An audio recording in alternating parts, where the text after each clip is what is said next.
आदाब, इस्तकबाल है। मैं हूं आपके साथ अबू हुरैरा और आप देख रहे हैं यूपी की इंतखाबी जंग। यूपी में असेंबली चुनाव से पहले बीजेपी ने हिंदुत्व के नाम पर कम्युनल कार्ड खेलना शुरू कर दिया है। बीजेपी ने अयोध्या और काशी के बाद मथुरा में भी कॉरिडोर बनाने का ऐलान किया है। अपने चुनाव प्रचार के दौरान बीजेपी यह भी ऐलान कर रही है कि विकास का दूसरा नाम हिंदुत्व है। बीजेपी के इस जारहाना चुनाव प्रचार ने अक़लियती तबके को तशवीश में डाल दिया है। यह रिपोर्ट देखिए।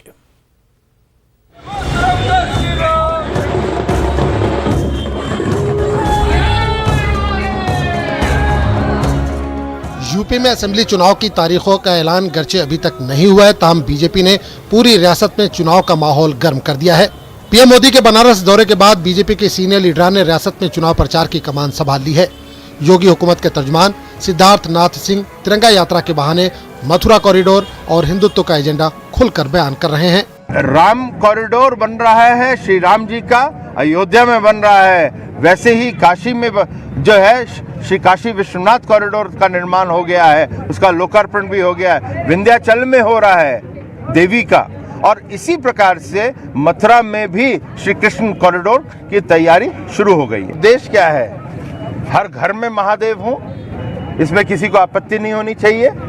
और हर घर में जब महादेव रहेंगे तो खुशहाली रहेगी, विकास होएगा। इसीलिए हमने कहा है हिंदुत्व की यही पुकार, घर हर हर महादेव, घर घर महादेव। देशभक्ति के नाम पर बीजेपी पूरी रियासत में तिरंगा यात्रा निकाल रही है। तिरंगा यात्रा के दौरान बीजेपी अपना आजमूदा हिंदुत्व का एजेंडा सामने ला रही है। बीजेपी के इस जारहाना चुनाव प्रचार ने मुस्लिम तबके के बाशऊर अफराद को तशवीश में मुब्तला कर दिया है। 22 के इलेक्शन को लेकर ये लोग बहुत ज्यादा उत्तेजित हो चुके हैं, और उसी के नतीजे में आपने भी देखा होगा कि मथुरा के लिए बयान आया, उसके अलावा काशी कॉरिडोर का मामला आया। तो प्रधानमंत्री एक देश का प्रधानमंत्री होता है ना, उत्तर प्रदेश के प्रधानमंत्री जिस तरह से भूमिका निभा रहे हैं वो तो लगता है कि महंत हो गए हैं प्रधानमंत्री के साथ साथ किसी मंदिर के।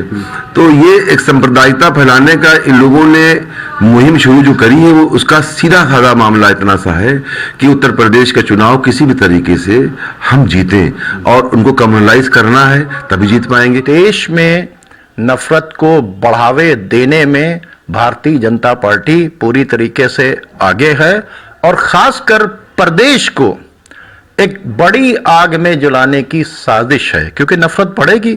ये तो समझदारी है उन समझदार लोगों की, वरना तो जिस तरह से ये नफरत फैला रहे हैं अब तक पता नहीं क्या से क्या हो सकता है।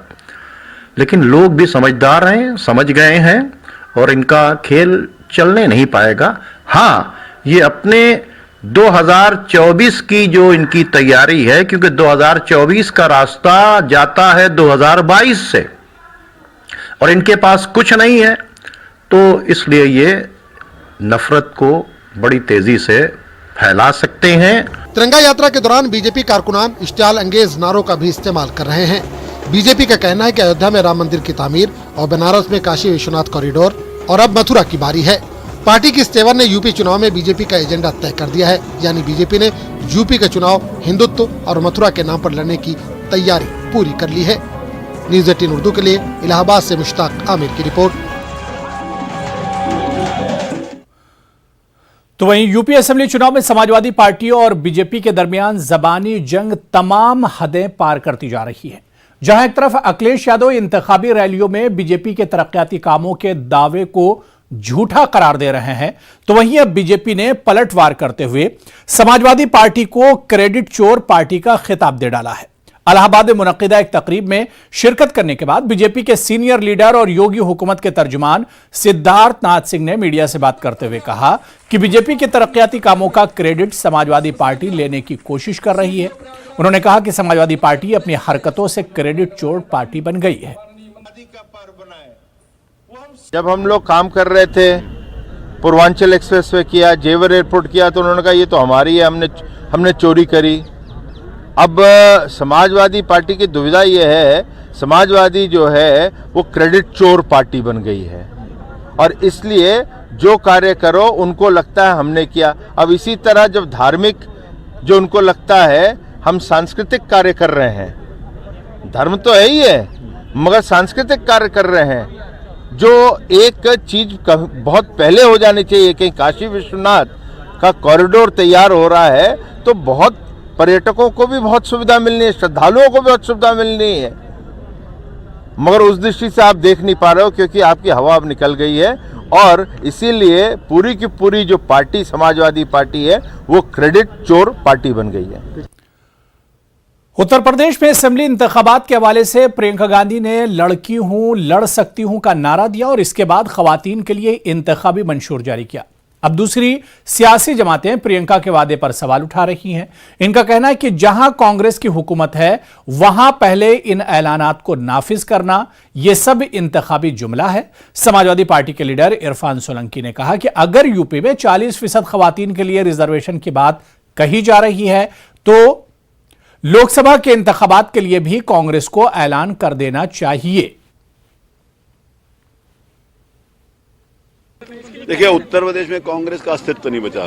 कांग्रेस अपने सर्वाइवल के लिए लड़ रही है। जो कांग्रेस पूरब से पश्चिम तक, उत्तर से दक्षिण तक एक जमाने में राज करती थी, सारे प्रदेशों में उनकी सरकारें होती थी, केंद्र में 3/4 बहुमत के साथ उनकी सरकार होती थी, वो अपने कुकर्मों के कारण जो इस देश की जनता को उन्होंने परेशान किया और देश की जनता का ध्यान नहीं किया, उसके कारण वो अपने अस्तित्व की लड़ाई लड़ रहे हैं। उत्तर प्रदेश में कांग्रेस का कोई ना तो नाम लेने वाला बचेगा और ना यहाँ पर उत्तर प्रदेश में कांग्रेस का नाम। जो अभी प्रियंका गांधी जी ने कहा है कि हम 40% आरक्षण देंगे, या तो मैं ये चाहता हूँ कि वो ऐलान ये करें, उदाहरण के तौर पे उनके सरकार राजस्थान में है और अन्य प्रदेशों में भी है, तो वो ये भी ऐलान करें कि आगे इन प्रदेशों में जो चुनाव होगा उसमें भी हम ये लागू करेंगे और इसके बाद जो मेन जनरल चुनाव होने वाला है, जो भारत का चुनाव होता है, उसमें भी ये बात कहें कि हम 40% महिलाओं को देंगे चुनाव। जब तो उनकी बात में दम है। ये तो अभी यूपी का चुनाव आ रहा है, यूपी के लिए उन्होंने ये बातें कही दी। बात ठीक है, अब आप पीछे राजस्थान में नहीं बदल सकती हैं, पर आने वाले चुनाव के लिए तो ऐलान कह सकती हैं कि मैं ये योजना राजस्थान में भी करूंगी या अन्य प्रदेशों में जहां हमारी सरकार है। मान लीजिए पंजाब है, उन्होंने यूपी के लिए कहा, उन्होंने पंजाब के लिए बात कही है, तो पंजाब में भी कहे। कांग्रेस लीडर प्रमोद तिवारी ने कांग्रेस के साबिक लीडर सत्यदेव त्रिपाठी के बीजेपी में शामिल होने पर सख्त रद्दमल का इजहार किया। उन्होंने कहा कि सत्यदेव त्रिपाठी को 2 साल पहले कांग्रेस से निकाल दिया गया है। उन्होंने कहा कि आजाद हिंदुस्तान में शायद ही कोई रजिस्टर्ड पार्टी हो जिसमें उन्होंने कभी अपनी खिदमात पेश न की हो।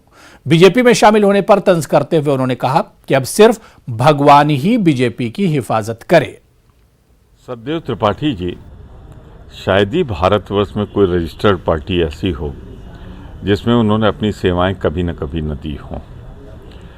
ये लोहिया जी के साथ सोशलिस्ट पार्टी में थे, फिर जब मीरा जी कुमार जी ने जगजीवन राम जी पे नाम बनाया तो उसके प्रदेश अध्यक्ष थे, फिर नारायण दत्त तिवारी जी ने जब तिवारी कांग्रेस अलग की तो उसके भी ये बड़े भारी नेता थे, फिर जहाँ तक मुझे याद पड़ता है 1-2 और पार्टियों में ये रहे हैं। पर इनकी सिफत एक है, इनकी सबसे ख़ास बात ये है कि जिस पार्टी में ये जाते हैं उस पार्टी का कार्यालय बंद हो जाता है।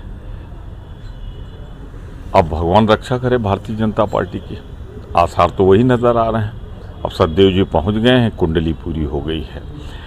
एक बात जरूर कहूँगा, अब कांग्रेस के भी अच्छे दिन आएंगे, क्योंकि सत्यदेव जी जहाँ जाते हैं वो पार्टी समाप्ति हो जाती है। जनता पार्टी का नाम लेने वाला कोई नहीं है। जनता पार्टी से एक बार जीवन में चुनाव जीते हैं एमएलए का, और सन 77 में जब सब जीते तो उसके बाद कोई शायद ऐसा चुनाव ना हो, मुझे तो गिनती नहीं याद है, उनको भी शायद न याद हो, चुनाव हर चुनाव लड़ते रहे हैं। उत्तर प्रदेश असेंबली इंतखाबात का नोटिफिकेशन जनवरी के पहले हफ्ते में मुतवक्के है। एसपी, बीएसपी और कांग्रेस योगी आदित्यनाथ को शिकस्त देने के लिए इंतखाबी मैदान में कूद पड़ी हैं। तीनों पार्टियां एक दूसरे के बुनियादी वोट बैंक पर नजरें जमाए हुए हैं। एसपी ने पार्टी के झंडे के साथ सियासी माहौल बनाने का फैसला किया है। इसके लिए एसपी ने बूथ लेवल से लेकर तंजीम के कारकुनों, हामियों, पार्टी दफ्तरों, कारकुनों की साइकिल, 2 पहिया और 4 व्हीलर पर पार्टी का झंडा लगाना लाजमी करार दिया है, जिसकी वजह से कारकुनों ने बाराबंकी में समाजवादी पार्टी का झंडा लगाने की मुहिम शुरू की। समाजवादी की यह झंडा मुहिम 25 दिसंबर तक जारी रहेगी और इसमें जांच पड़ताल भी होगी। लापरवाही बरतने वालों के टिकट भी काटे जा सकते हैं। आज समाजवादी पार्टी के राष्ट्रीय अध्यक्ष माननीय अखिलेश यादव जी के आदेशानुसार झंडा लगाओ सरकार बनाओ के माध्यम से हम लोग गांव-गांव, गली-गली, मोहल्ले निकल चुके हैं। अब समाजवादी पार्टी की सरकार को बनने के लिए कोई भी ताकत, कोई भी डबल इंजन की सरकार नहीं रोक सकती है। या हम लोग बूथ स्तर पर झंडा लगाएंगे, बूथ स्तर के हर पदाधिकारी घर पर झंडा समाजवादी का लहराएगा। 2022 में समाजवादी पार्टी की सरकार बनेगी। अखिलेश यादव जिंदाबाद, समाजवादी पार्टी जिंदाबाद। जैसे जैसे इंतखाबात करीब आ रहे हैं, बलरामपुर में भी इंतखाबात का शोर बढ़ता जा रहा है। बहुत से मकामी मसाइल हैं जिन पर लोगों का मुख्तलिफ रद्द-ए-अमल है। कहीं सियासतदान जात पात को बुनियाद बना रहे हैं तो कहीं तरक्की के मसाइल हावी हैं। योगी हुकूमत से अवाम की नाराजगी भले ही न हो, लेकिन मकामी अवामी नुमाइंदों से अवाम की नाराजगी साफ नजर आ रही है। हमारे नुमाइंदे ने बलरामपुर के देही इलाकों में रहने वाले लोगों का रद्द-ए-अमल जानने की कोशिश की। रामपुर के ग्रामीण क्षेत्र में हम मौजूद हैं। जैसे जैसे चुनाव के दिन नजदीक आ रहे हैं, सरगर्मियां बढ़ती जा रही हैं, लोग इकट्ठे होते हैं तो निश्चित रूप से चुनाव पर चर्चा भी होती है। अभी हमें तेजराम यादव जी की एक दुकान है, चाय की दुकान है। यहाँ पर काफी लोग इकट्ठे हुए हैं और ये चाय बना के लोगों को पिला रहे हैं। हम इन्हीं से जानने की कोशिश करते हैं, चूंकि ये एनालिसिस बहुत अच्छी कर सकते हैं। इनके यहाँ हर समय कुछ न कुछ लोग आते रहते हैं, तो इनका विश्लेषण बहुत अच्छा होता है। क्या है, आप बताइए कि क्या लोग इकट्ठा होते हैं, क्या चर्चा होती है? चर्चा तो हो थी साहब, सपो के इनका जोगी बाबा के यहाँ देख कहा था सब। और यहाँ भाजपा वाले काम नहीं करे, नहीं ठहरे हैं विधायक जी।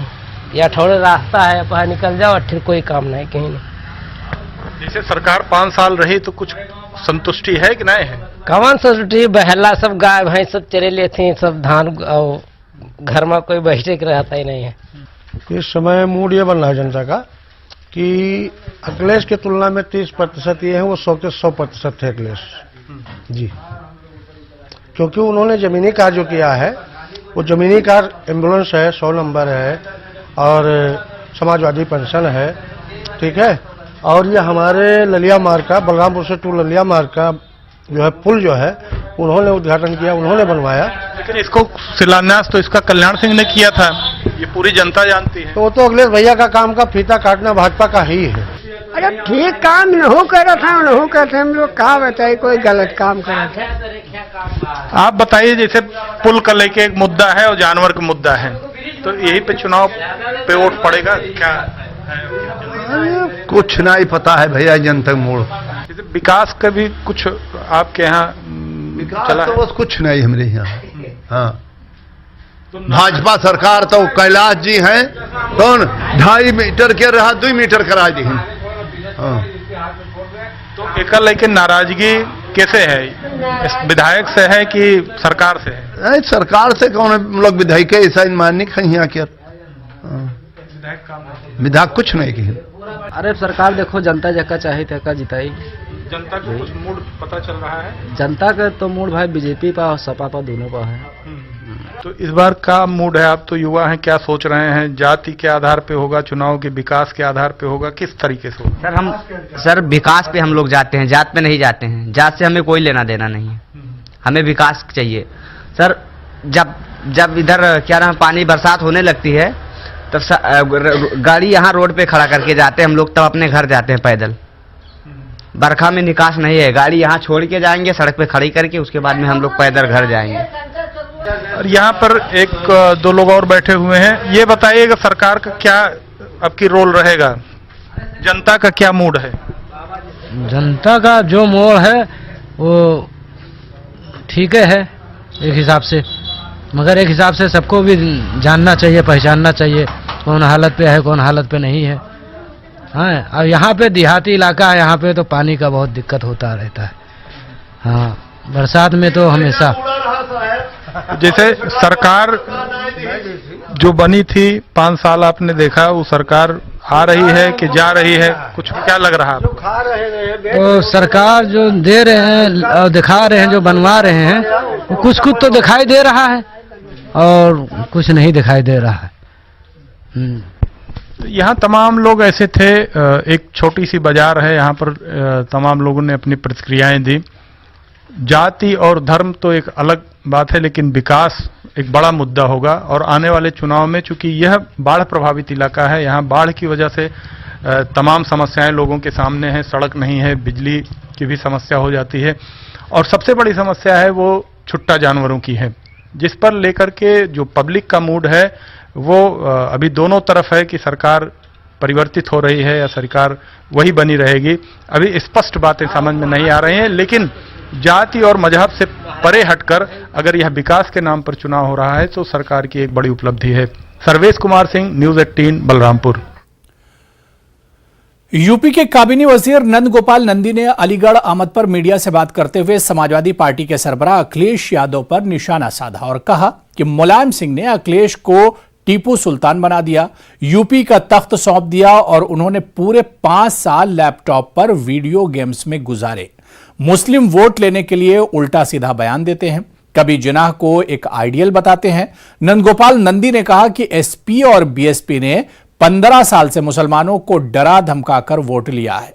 मुसलमानों की इन दोनों पार्टियों ने कोई तरक्की नहीं की, मुस्लिम समाज के लोग बस पंक्चर बनाते रहे। यही काम एसपी बीएसपी ने किया है। हमने रियासत में मुस्लिम बच्चों को तालीम देने का काम किया है। कोई मेहनत नहीं किया और उसको राजगद्दी सौंप दी गई। मुलायम सिंह जी ने राजगद्दी सौंप दिया, टीपू सुल्तान बना दिया अखिलेश यादव को। तो वो लैपटॉप पर और वीडियो गेम में पूरा 5 साल बिता दिए और गुंडागर्दी को चरम पर पहुंचा दिए। आज वो मुस्लिम वोट लेने के लिए तमाम उल्टे सीधे बयान दे रहे हैं, कभी जिन्ना को आदर्श बता रहे हैं। टोटी जैसी छोटी बात पर मैं नहीं कहूँगा, क्योंकि टोटी की बात जग जाहिर है। मैं वो बात भी नहीं कहूँगा जो थूक के चाटने वाली, जो उन्होंने कहा कि ये भाजपा की वैक्सीन है, हम नहीं लगाएंगे। आदरणीय मुलायम सिंह जी को मैं धन्यवाद देना चाहता हूं। उन्होंने अपने बेटे द्वारा फैलाए गए भ्रम को दूर किया, खुद वैक्सीन लगा करके इस देश के वैज्ञानिकों का और डॉक्टरों का सम्मान किया। जो ओसामा बिन लादेन को कल आदर्श बता दें, राष्ट्रपिता बता दें, वो धर्म विशेष की राजनीति कर रहे हैं कि हम धर्म विशेष की राजनीति कर रहे हैं। इन्होंने मुस्लिम समाज को हमेशा डरा करके वोट लेने का काम किया, उसके विकास के लिए कभी काम नहीं किया। उनका बेटा पंचर बनाता रहे, स्कूटर बनाने का मिस्त्री बन जाए, एसी बनाने का मिस्त्री बन जाए। केवल और केवल उन्हें अशिक्षित रख करके डरा डरा के वोट लेने का काम किया और उनके साथ राजनीति करने का काम किया। कभी भी कोई ऐसा काम नहीं। मैं अल्पसंख्यक कल्याण मंत्री हूँ। 15 साल से सपा बसपा वोट तो लेती रही, धर्म के नाम पर डरा डरा करके वोट तो लेती रही, कभी इनके विकास के लिए काम नहीं किया। चलिए यहां पर रुकेंगे फिलहाल छोटे से ब्रेक के लिए।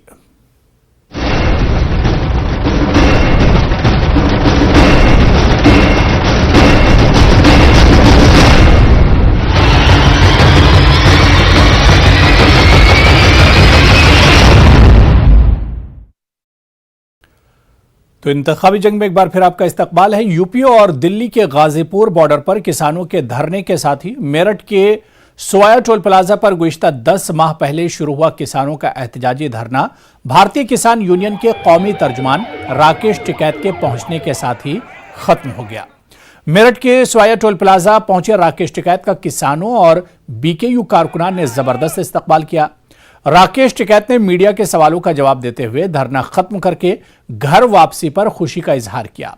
टिकैत ने कहा कि किसानों के मुतालबात पर मरकजी हुकूमत की यकीन दहानी के बाद संयुक्त किसान मोर्चा ने धरना खत्म करने का फैसला किया है और अब आगे की हिकमत अमली जनवरी में होने वाली मीटिंग में तय होगी। सबकी नजरें जनवरी की मीटिंग पर टिकी हैं। चूंकि असेंबली इंतखाबात करीब हैं और किसानों का रुख क्या होगा इस मीटिंग के बाद ही तय हो पाएगा। ये आंदोलन समझौते के आधार पर स्थगित हुए हैं।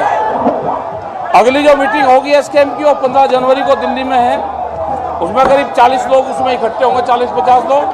और एक साल में क्या खोया क्या पाया और सरकार से जो समझौते हुए उसमें क्या क्या हुआ, ये चीज जो होगी हर स्टेट के सरकारों से मिला जाएगा।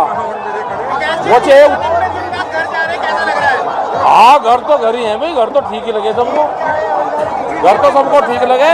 और इसमें बहुत लोगों का सहयोग रहा। इसमें सफाई कर्मचारी से लगा के, प्रेस के लोगों से लगा के, पुलिस प्रशासन के लोग, किसान, नौजवान, महिलाएं, बच्चे, डॉक्टर, सब लोगों का इसमें सहयोग रहा। पूरे देश में किसान जो नौजवान जागृत हैं, ये किस्म से उनकी ट्रेनिंग हुई है और अब अपने घर में जा रहे हैं, सब फतेह मार्च मनाने अपने गांव में, घरों में, प्रदेश में सब लोग जा रहे हैं। अब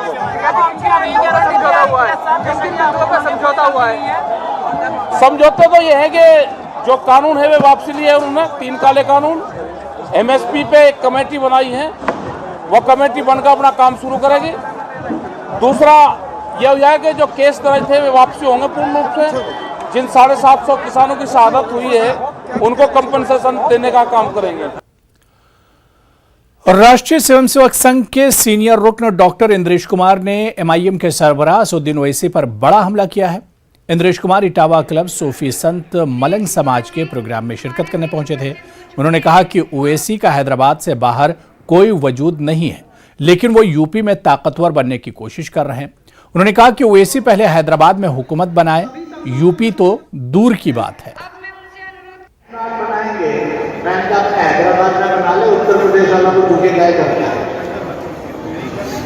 अगर इनके मन में ये होता तो ये संघ तो बना सकते थे। वहां तुझे पूछता नहीं है, इतने साल में हैदराबाद से बाहर तेरी सब जगह जमानत जब्त होती है, यहाँ तेरे धंधे गाय करता है। जितना ने मुल्क बांटा, क्या आप उसके सहयोगी बनेंगे? जिस पाकिस्तान में 1,40,00,000 मुसलमानों को आज तक नागरिकता दी थी, मुहाजिर है, क्या आप उसके साथ और उस दल के साथ खड़े होंगे?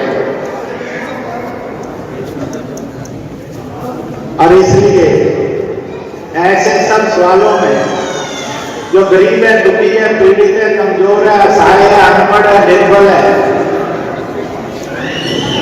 उसकी मदद करने वाला हिंदुस्तान बने। ये अमन के लिए किया गया ताकि सारे लोग एक हो सके और देश में सुकून रह सके, इसलिए किया गया। भारतीय जनता पार्टी को आप कट्टरपंथी पार्टी मानती हैं कि वो एकता वाली पार्टी, किस नजरिए से देखते हैं? मैं अपने नज़रिए से देखती हूँ, मैं किसी को कट्टर पार्टी नहीं मानती हूँ। हर इंसान का अपना नज़रिया होता है, अपनी सोच होती है, वो उसी के अकॉर्डिंग सारी पार्टियों को, चीज़ों को देखता है। मेरा अपना देखने का नज़रिया है, जिस इंसान की जैसी सोच होती है वो उसको उसी तरह देखता है और मैं भी उसी तरह देख रही हूँ। जो भी यहाँ पे बताया गया है कि जैसे कि हम सब एक है, हिंदू, मुस्लिम, सिख, ईसाई, हमें नहीं करना चाहिए। हमें हिंदुस्तानी होके एकजुट होकर ही सारी सिचुएशन का सामना करना चाहिए। ज़्यादातर राजनीतिक दल जो है भारतीय जनता पार्टी को कट्टरपंथी पार्टी मानते हैं। जी, आपके नजरिए में क्या लगता है कि वो कैसी पार्टी है? नहीं सर, मैं उसको एक हिंदुस्तानी व्यू से देखती हूँ, तो मुझे नहीं लगता कि वो मुस्लिम के अगेंस्ट है। इनफैक्ट वो मुस्लिम को बहुत ही फेवर करते हैं। तो चलिए, इस बुलेटिन में अभी फिलहाल इतना ही। आदाब।